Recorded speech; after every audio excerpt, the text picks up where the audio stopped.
To address an issue, raise a topic that is uncomfortable to most of us, as far as I can see. I know personally I've been avoiding the subject of what's going on with this country, what's going on with our country in America.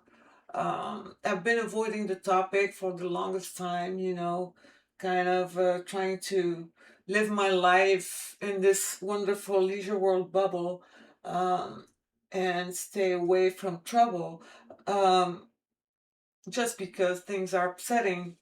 But it may have reached a stage where I don't know that we can avoid the conversation anymore. I don't. So I'm thinking of inviting at least my leisure world people, um, my OGs, my older generation people, people my generation, us, to have the conversation, to start having the conversation.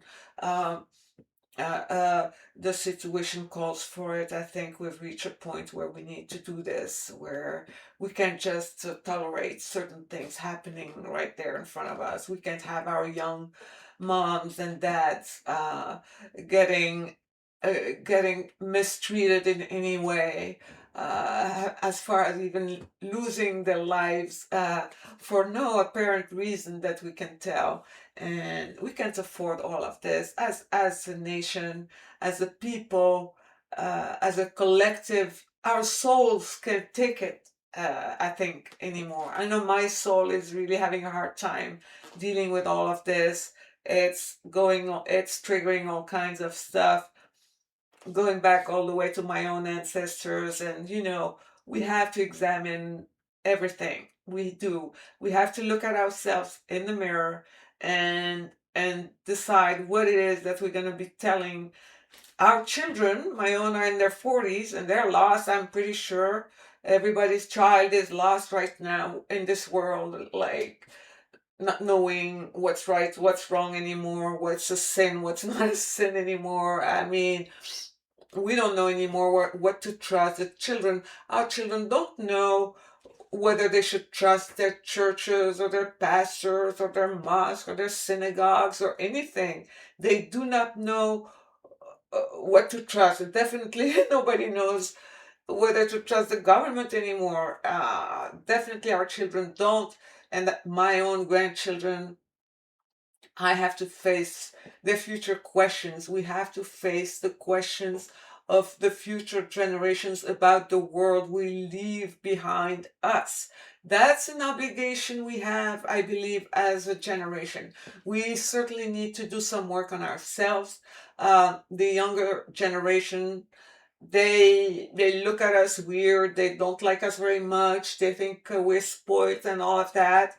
And the grandkids, they hardly know us. So we have to tell them why is the world that we're leaving them with, this world, the way it is right now? Why is all this happening? Why do they have to be afraid? And we have to explain things. Just explain. We don't have to feel any sort of guilt.